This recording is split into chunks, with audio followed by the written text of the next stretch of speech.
जय हिंद साथियों, मैं मुरली मनोहर शुक्ला आप सभी को आपका चैनल CMS स्टडी पर तहे दिल से स्वागत करता हूं। और ये मैं उम्मीद करता हूं कि आप सभी सकुशल, स्वस्थ और सुरक्षित होंगे। तो आइए हम लोग अपने ट्रिग्नोमेट्री का पार्ट 2 स्टार्ट करते हैं। तो बिना देर किए क्वेश्चन की तरफ बढ़ते हैं। तो आपको अगला क्वेश्चन स्क्रीन पे दिख रहा होगा। क्वेश्चन बोल रहा है कि सेक ए बराबर होगा। सेक ए बराबर क्या होता है? कॉसेक 90 माइनस ए। सेक थीटा बराबर होता है कॉसेक 90 माइनस थीटा, यानी आपका ऑप्शन नंबर इसमें सी सही होगा। ठीक, चलिए अगला क्वेश्चन में बोल रहा है कि कॉट थीटा बराबर 8/15 है, तो कॉस थीटा का मान कितना होगा? बोल रहा है कि कॉट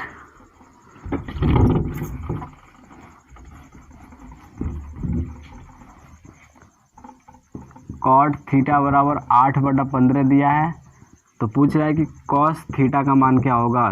तो कॉट थीटा बराबर क्या होता है? B/P, यानी आधार बटा लंब। ठीक, तो कॉस आधार बटा लंब होता है। निकालना क्या हमको?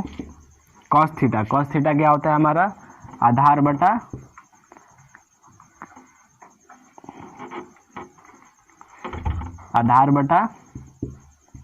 कर्ण। ठीक, यानी बेस बाई हाइपोटेनस। तो हाइपोटेनस चाहिए हमको, यानी कर्ण चाहिए, लेकिन यहाँ पे हमको लंब और सिर्फ आधार ही मालूम है। निकालना है क्या हमको? कर्ण। तो कर्ण बराबर क्या होता है? कर्ण बराबर होता है आपका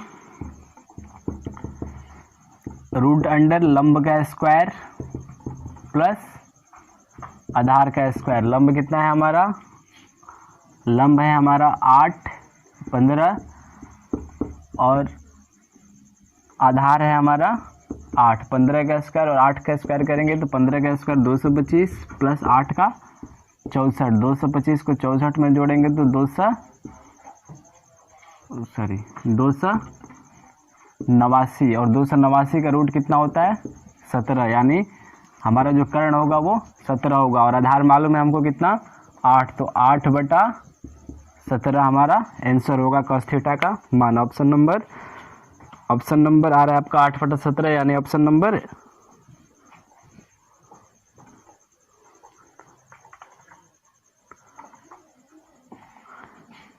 number A.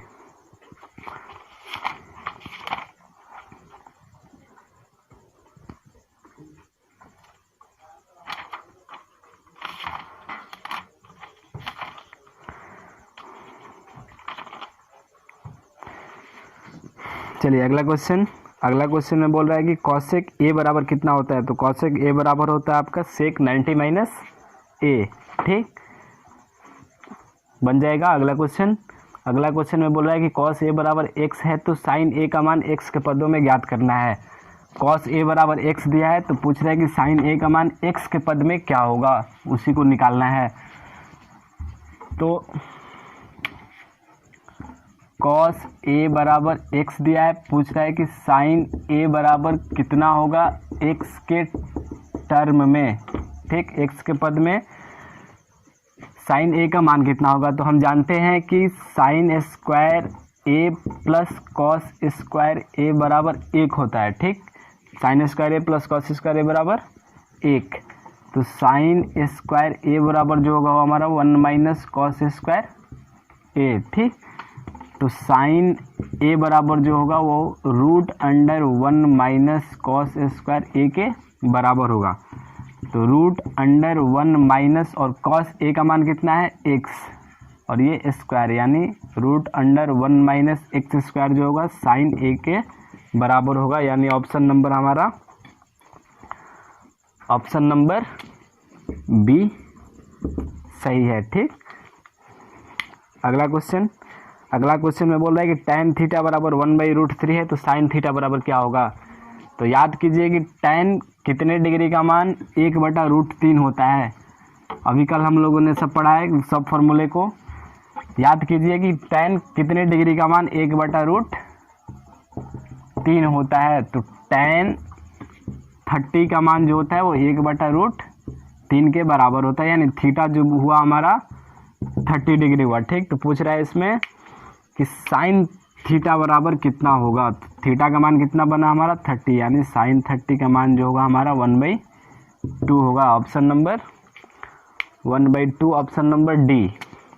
Option number D आपका सही है।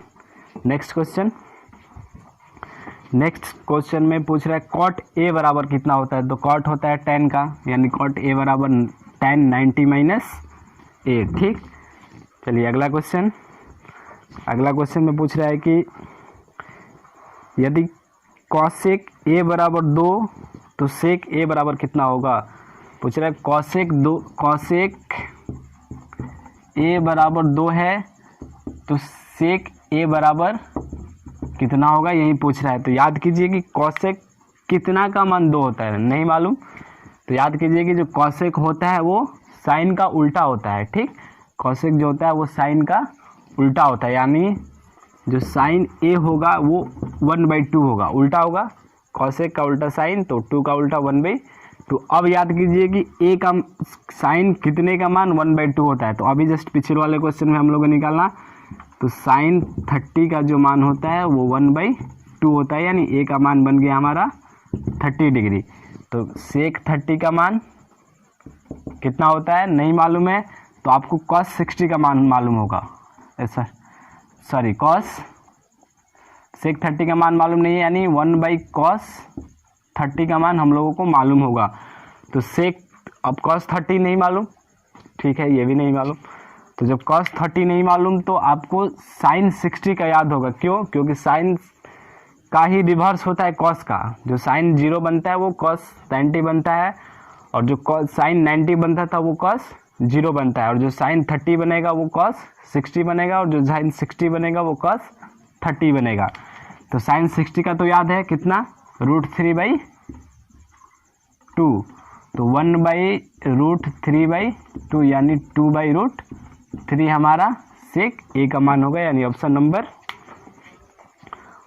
नंबर इसमें भी डी होगा। और यदि आपको पूरा टेबल याद होगा तो इतने की आवश्यकता नहीं पड़ने वाली, आप यहाँ से डायरेक्ट लिखेंगे कि कॉसेक 30 का मान 2, इसलिए सेक 30 का मान जो होगा हमारा 2/√3 होगा। ठीक, चलिए अगला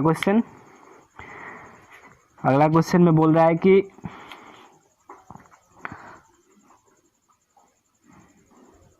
साइन 10 डिग्री जो है वो किसके बराबर है। अगला क्वेश्चन में बोल रहा है कि साइन 10 डिग्री जो है वो किसके बराबर है। तो साइन थीटा बराबर होता है cos 90 - थीटा। साइन थीटा बराबर क्या होता है, साइन थीटा बराबर होता है cos 90 - थीटा। तो थीटा के जगह पर 10 है, तो यहाँ पे लिखेंगे cos 90 - 10। तो cos 90 में से 10 गया 80, यानी जो साइन 10 है वो हमारा cos 80 के बराबर है, यानी ऑप्शन नंबर आपका ऑप्शन नंबर बी। ठीक, चलिए नेक्स्ट क्वेश्चन में बोल रहा है कि यदि साइन थीटा m/n के बराबर है तो tan थीटा किसके बराबर होंगे। यदि साइन थीटा m/n के बराबर है तो tan थीटा का मान कितना होगा। तो साइन थीटा बराबर क्या होता है, परपेंडिकुलर बाई हाइपोटेनस, यानी लंब बटा कर्ण। तो लंब बना हमारा m और कर्ण बना n, यानी परपेंडिकुलर और हाइपोटेनस। ठीक, अब निकालना है हमको बेस यानी आधार। तो आधार बराबर क्या होता है, √अंडर कर्ण का स्क्वायर हाइपोटेनस स्क्वायर माइनस लंब का स्क्वायर यानी परपेंडिकुलर स्क्वायर n स्क्वायर। तो ये हमारा मिला आधार। पूछ रहा है tan थीटा बराबर कितना होता है। tan थीटा होता है p/b, मतलब p/b का मतलब लंब बटा आधार। ठीक, तो लंब भी मालूम हो गया कितना m, और आधार मालूम है हमको कितना, √under m square minus n square. तो यानी जो tan थीटा का मान होगा वो हमारा m/√अंडर m square minus n square होगा। Option number M square minus N square. Option number C में ऑप्शन नंबर आपका सी सही होगा। उसमें बस यही गलती हो गया कि N square minus M square लिख दिया है, ठीक। उसको आप नहीं, ठीक है, यहाँ पे N square minus M square होगा, ठीक। ऑप्शन नंबर आपका सी बिल्कुल सही है, ठीक। चलिए अगला क्वेश्चन में पूछ रहा है कि cos 20 डिग्री जो होगा वो किसके बराबर होगा। cos 20 डिग्री जो होगा वो किसके बराबर होगा। तो cos थीटा बराबर क्या होता है, साइन 90 माइनस थीटा। तो थीटा के जगह पे 20 है यहाँ पे, तो यहाँ भी 20 रखेंगे। तो साइन 90 माइनस 20, 90 में से 20 गया आपका 70 बचा, यानी जो cos 20 होगा वो साइन 70 के बराबर होगा। ऑप्शन नंबर ए आपका सही है, ठीक। चलिए नेक्स्ट क्वेश्चन में पूछ रहा है कि एक त्रिभुज दिया है ए बी सी, जिसमें बी राइट एंगल है यानी समकोण है। तो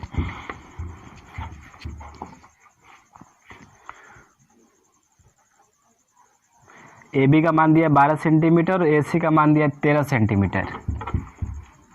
ए बी का मान 12,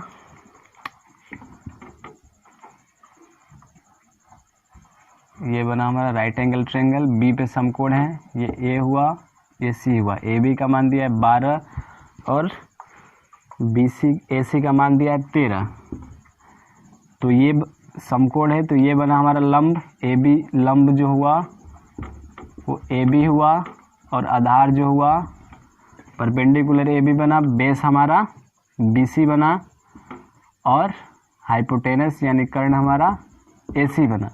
तो इसमें 2 का मान मालूम है हमको, तीसरा नहीं मालूम है। लंब मालूम है 12 है, कर्ण मालूम है 13 है, लेकिन आधार मालूम नहीं है। तो आधार निकाल लेते हैं। तो आधार बराबर होता है रूट अंडर कर्ण का स्क्वायर माइनस लंब का स्क्वायर। तो 13 का स्क्वायर 169, 12 का 144, 169 में से 144 गया, बचा आपका 25 और 25 का 5, यानी आधार में मालूम हो गया हमको कितना, 5। ये भी मिल गया 5। अब क्या पूछ रहा है, अब इसमें पूछ रहा है कि कॉसेक ए पूछ रहा है, यानी ये पूछ रहा है।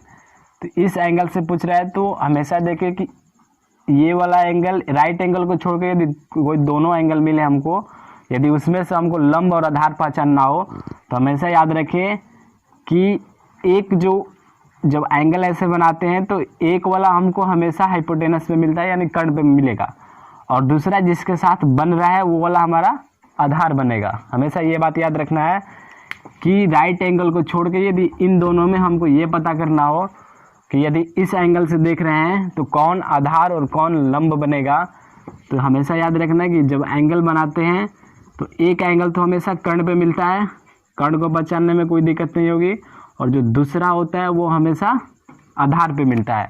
तो ये हमारा ए बी आधार बनेगा किस एंगल के लिए, एंगल ए के लिए। अब इसमें पूछ रहा है कि कॉसेक ए बराबर कितना होगा। तो कॉसेक जो होता है वो सेक का उल्टा होता है, और कॉसेक जो होता है साइन का उल्टा होता है, और साइन होता है पी बाई एच, यानी लंब बटा कर्ण। तो इसका होगा कर्ण बटा लंब, ठीक। तो अब इसमें कर्ण कौन सा, कर्ण बना हमारा ए सी, और लंब कौन सा बना, लंब बना बी सी। तो ए सी का मान मालूम कितना, 13, और बी सी का मान मालूम कितना, 5, यानी 13/5 जो होगा हमारा कॉसेक ए का मान होगा, ठीक। यानी ऑप्शन नंबर ए आपका सही है।